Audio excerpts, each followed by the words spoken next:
आं फरायनि 2 करिन्थ 12:14 बेनिखायनो जोङो दानिफ्रायनो रावखौबो मोदोम बादि मिथिया जोङो ख्रिस्टखौ मोदोम बादि मिथिदोंमोनब्लाबो जोङो दा मिथिबावा बेनिखायनो सोरबा ख्रिस्टनियाव दंब्ला बियो गोदान दाजानाय गोजामा थांबाय बियो गोदान जाबाय नाथाय बे गासै इसोरनिफ्राय बियो ख्रिस्टजों जोंखौ गावजों बेंज्लाय होबाय आरो बियो जोंनो बेंज्लाय होनायनि दाव खालामनायखौ होबाय मानोना इसोरा बिसोरनि दायफोरखौ हमालाबा ख्रिस्टजों संसारखौ गावजों बेंज्लाय होबाय आरो बियो बेंज्लाय होनायनि बाथ्राखौ जोंनियाव गथायबाय बिनिखायनो इसोरा जोंजों बानजायो बादि जोङो ख्रिस्टनि नङै थिनहरजानाय दागिफोर जोङो ख्रिस्टनि नङि खावलायो नोंसोरो इसोरजों बेंज्लाय होजादो ख्रिस्टहा पाप गैया नाथाय जोंनि थाखाय इसोरा पापखौ जोंजों आवग्रिफाहोबाय जोङो बिजों खौसेयाव इसोरनि धोरोम जानो हानाय बादि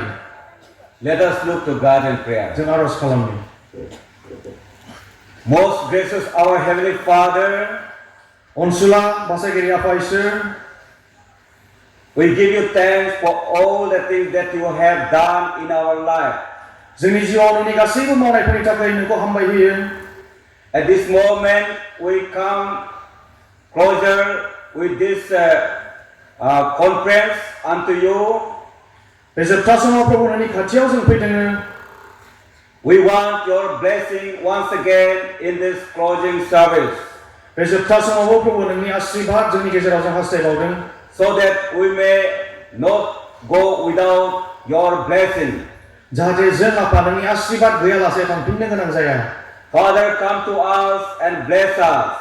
आफा इसोर फैदो आरो जोंखौ आशीर्वाद खालामबावदो We want to commit this unto loving hand. In Jesus Christ's name we pray. नोंनि अनसुला आखायाव गथायनानै प्रभु जिसुनि मुङाव बेखौ बिनाय जाबाय Amen. This moment, I want to give thanks to Bwthwra Baptist Convention leader, बे समावहाय आङो बर' बाप्टिस्ट कन्भेन्सननि दैदेनगिरिफोरखौ हामबाय होनो हास्थायदों especially Reverend Dr. Utpal Masari, जर'खायै रेभारेन्ड डक्टर उत्पल मुसाहारिखौ the Secretary of Good News Department of BBC, गाहाम रादाब बिफाननि नेहाथारि, for inviting me to share the word of God in this 39th Good News conference. मानोना आंखौ बिथाङा बे 39थि बोसोरारि गाहाम रादाब जथुम्मायावहाय लेंहरबाय आरो इसोरनि गाहाम बाथ्राखौ बुंनो थाखाय खाबु होबाय It's my joy and privilege to be here with you. बेयो आंनि थाखाय जोबोद रंजाथाव नोंथांमोननि गेजेराव बेबायदि इसोरनि गाहाम बाथ्रा लाबोनो मोननाया I also give thanks to the host Pastor Peter आं बे बिथा गिर्जानि गुमगिरि पिटारखौबो हामबाय होयो for wonderful accommodation and all arrangement. जोंखौ मोजां थानो थाखाय होबाय आरो गासैखौबो थामथिम खालामनानै होबाय बेनि थाखाय And also I want to give thanks to Sister Binimai and team लोगोसे बिनानाव बिनिमाय आरो बिथांनि हानजाखौबो हामबाय होयो for all taking care and cooking all edible things in a wonderful way. जोंखौ मोजाङै जोथोन लाबाय आरो जाथाव बुस्थुफोरखौ जोंनो जिखौ जानांगौ नांगौ बेफोरखौ मोजाङै संनानै होबाय बेनि थाखायबो May God bless you all. इसोरा नोंथांमोन बयखौबो आशीर्वाद खालामथों And I also thanks to brother the interpreter. आं लोगोसे बे राव दानस्लायगिरि फंबायखौबो हामबाय होदों I understand that he is very good interpreter. आङो हमदां मोनदों जे बिथाङा मोजाङैनो राव दानस्लायदों Surely God will use him even in the days to come. आं फोथायो इसोरा बिथांखौबो फैबाय थानाय दिनफोराव आरोबाव आशीर्वाद खालामगोन So thank you, brother. Most welcome, sir. बिनि उनावहाय जों आरो नायबिजिरबावबाय Our focus of envisioning was social gospel. आरो बेयावहाय जों उन फारसेथिं जि थांखिफोरखौ लाबाय बे जाबाय समाजारि गाहाम रादाब फोसावनाय As most of our people come to Christ and then our focus is the social gospel. आरो बेवहाय जों गोबां मानसिफोरखौ इसोरनियाव फैनायखौ नुदोंमोन बेनि थाखायनो जोंनि थांखिया बेनोमोन जे समाजारि बिथिङाव गासै बिथिङावबो गाहाम रादाबखौ फोसावनांगौ होननानै And there we have emphasis and then guiding principle in that. आरो बेखौनो जों बिथा खालामनानै दिथा होनानै बे बाथ्राखौ लानानै जोङो मोनसे बाथ्राफोरखौ आयदाफोर फारि लानानै जोङो बेखौ मावफुंलांनो नाजादोंमोन। That is preaching to teaching, बेवहाय गाहाम बाथ्रा बुंनायजों लोगोसे फोरोंनाय, specific and practical, जर'खायै आरो एकदम मावनायनि गेजेरजों guiding principle was simple and meaningful, जोथोन लानायनि जे हाबा मावथांखिफोर बेफोरो एकदम गोरलैयै जादोंमोन, and minimum expenditure, maximum achievement. खम खरसजोंनो बांसिन खामानि मावनो हानाय बेफोरखौ जों नायबिजिरदोंमोन। So here I have learned that you are simple and meaningful. आरो बेवहाय आं बेखौनो सोलोंनो मोनबाय नोंथांमोना एकदम सरासनस्रायै खुंदों अब्लाबो ओंथि गोनां जादों। But our people can't maintain this simple and meaningful till now. नाथाय जोंनि मानसिफ्रा दासिमहालागै बेबायदि एकदम सरासनस्रायै आरो ओंथि गोनाङै खालामनायाव खोब हास'जोबाखै। So also minimum expenditure and maximum achievement. आरो बेजों लोगोसे खम खरसावनो मोजाङै खुंफुंनो हानाया खोब गोब्राब जादों। We want to achieve that. जोंबो बेखौ हास्थायदों, खालामनो थाखाय हास्थायदों जोंबो। As we envision that, still our people are going in a high-fi way. बेखौनो जों नुहुरदों जे जोंनि मानसिफ्रा एकदम दामि जालांगासिनो दङ। And then also the maximum expenditure. आरो खोब बारा खरस खालामग्राबो जादोंसै। We leaders were trying our best to be a simple and meaningful, minimum expenditure and maximum achievement. जों दैदेनगिरिफोरा गोबां हास्थायदोंमोन जे खम खरसावनो माबायदि मोजां गोहोम खोख्लैनाय हाबाफारिफोरखौ लानो हागोन बेखौ जों सिन्ता खालामदोंमोन। So in coming conference, our conference or team, they showed me the budget of 93 lakhs. दा फैबाय थानाय जोंहा कनफारेन्सनि आंनि दैदेनगिरिफोरा आंनो मोनसे बाजेटखौ दिन्थिबाय 93 lakh. Oh, that is coming annual conference. फैबाय थानाय बे जुथुमानि थाखाय। I told it should be not like this. आं बुंबाय जे बेबायदि जानो नाङामोन नामा होननानै। And then I ordered it should be not more than 60 lakhs. आरो बिथांमोनखौ आं बिथोन होबाय जे बे 60 लाखनि बारा जानो नाङा होननानै। But still they were insisting, let us try. अब्लाबो थेवब्लाबो बिथांमोना बुंबाय थादोंमोन जे जोङो खनसे नाजानायनो नामा होननानै। So we are still trying to achieve our envisioning. दासिमहालागैबो जोङो बे खम खरसावनो फारिबिलाइ खुंनायखौ मोनहास'वाखै, जों बेखौ मावनो दासिमहालागै जों थांखि बा मिजिं थिबाय थादों। But some portion we are achieving. अब्लाबो माखासे बाथ्राफोरावब्ला जोङो बेफोरखौ मोनफुंनो हाबाय बा खालामनो हाबाय। Specific and practical. एकदम जर'खायै बा एकदम मावथारनायखौहाय। So taking that 2021-22 we emphasize children ministry. आरो 2021 मायथाइनिफ्राय नैबे बाथ्राखौ लानानैनो जोङो गथ'फोरनि इसोरनि गाहाम बाथ्रा फोसावनाय हाबाफारिखौ जों मावदोंमोन। And then we brought the research book on children ministry. आरो बे गथ'फोरनो गाहाम रादाब होनांगौनि माखासे बिजाबफोरखौ जों दिहुनजेनबाय। 2023 we emphasize youth ministry. 2021 मायथाइयाव जोङो लाइमोनफोरनि गेजेराव माबायदि गाहाम रादाब होनांगौ बेनि फारसे सिन्ता खालामबाय। And there we are again bringing the research book on youth ministry.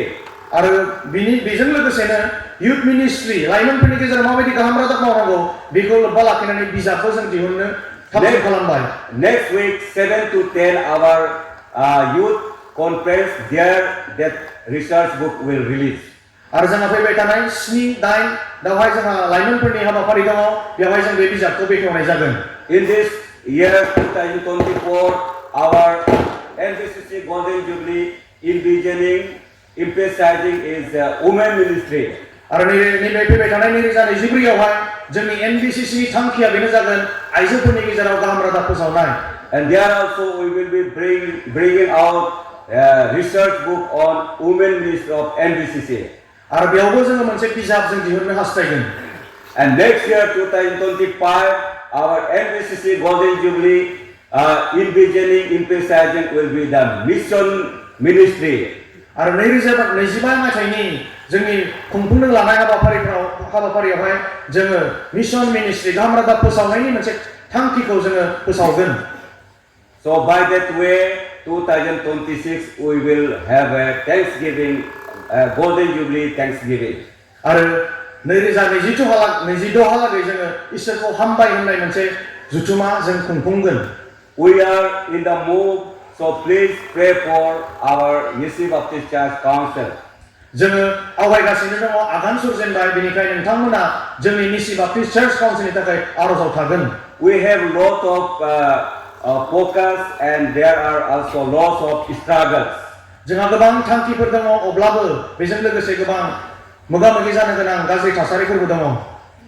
So coming to the this evening message, दायो जों बे बेलासेनि बा मोनाबिलि समनि इसोरनि गाहाम बाथ्रायाव जों फैफिननि। I want to share little bit on we are the ambassador of Christ.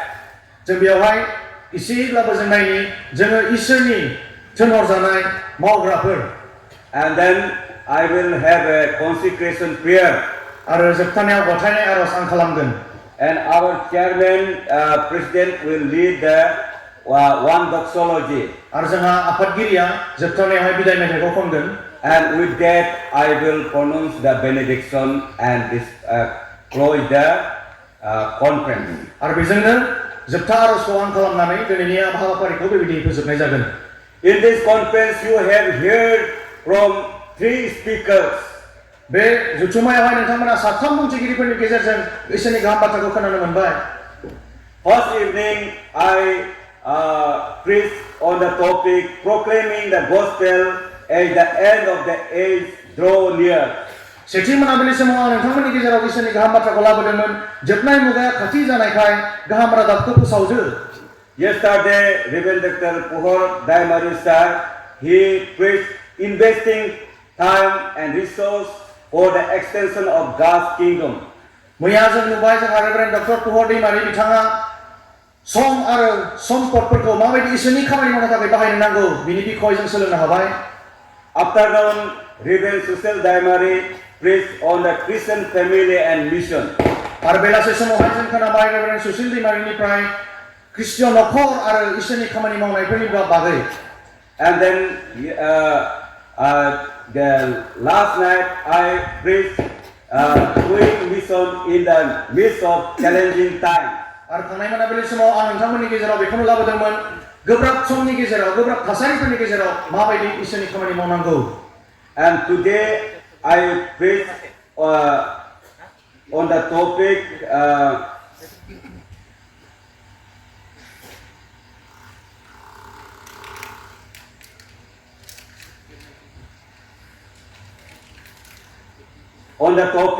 harvest is plentiful but laborers are few.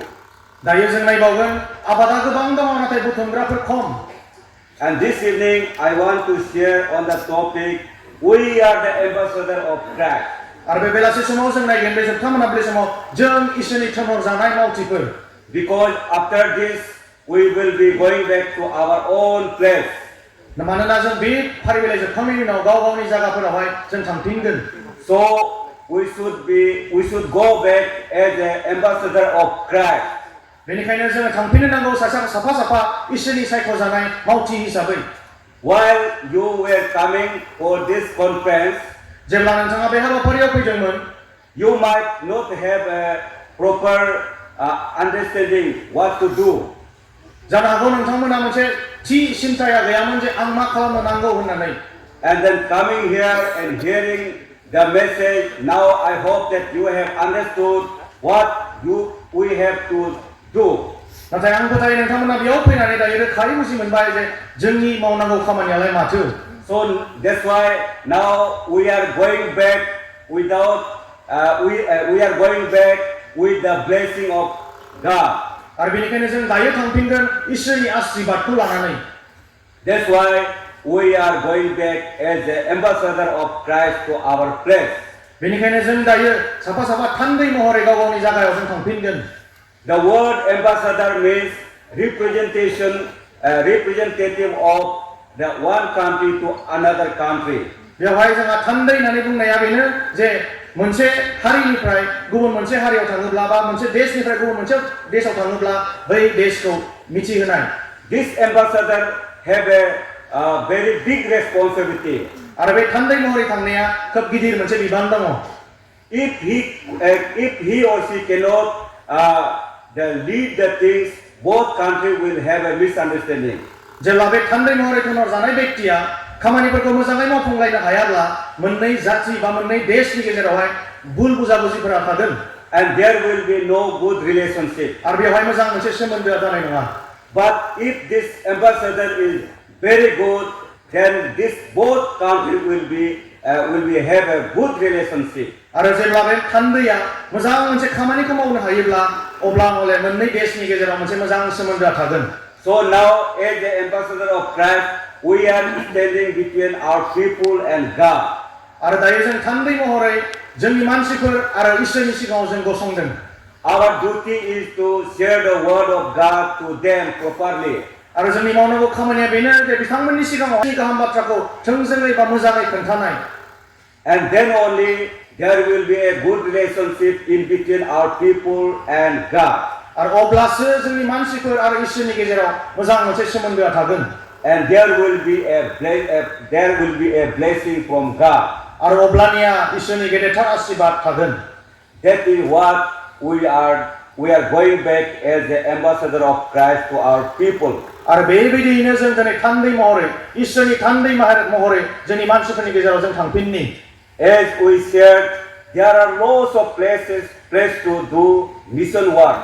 जों जेखौ सावरायबाय थादों गोबां जायगाफोर दङ जेराव गाहाम रादाब दासिमहालागै मोनहैयाखै। Last month I went to थांनाय मासावहाय आङो मंगलियाव थांदोंमोन। Most of our northeast we claim Mongolian. गोबां जोंनि नर्थ इस्टनि मानसिफोरा गावखौनो मुंख'ना लायो जों मंगलिया होननानै। In that country I went last month. थांनाय मासावहाय आङो बे जायगायाव थांदोंमोन। That is a religious restricted country. आरो बैयावहाय धोरोमखौ खोब सोनो होआ। A few years back only the gospel reached there. माखासे बोसोरनि सिगांसो बेयावहाय गाहाम रादाबा सहैदों।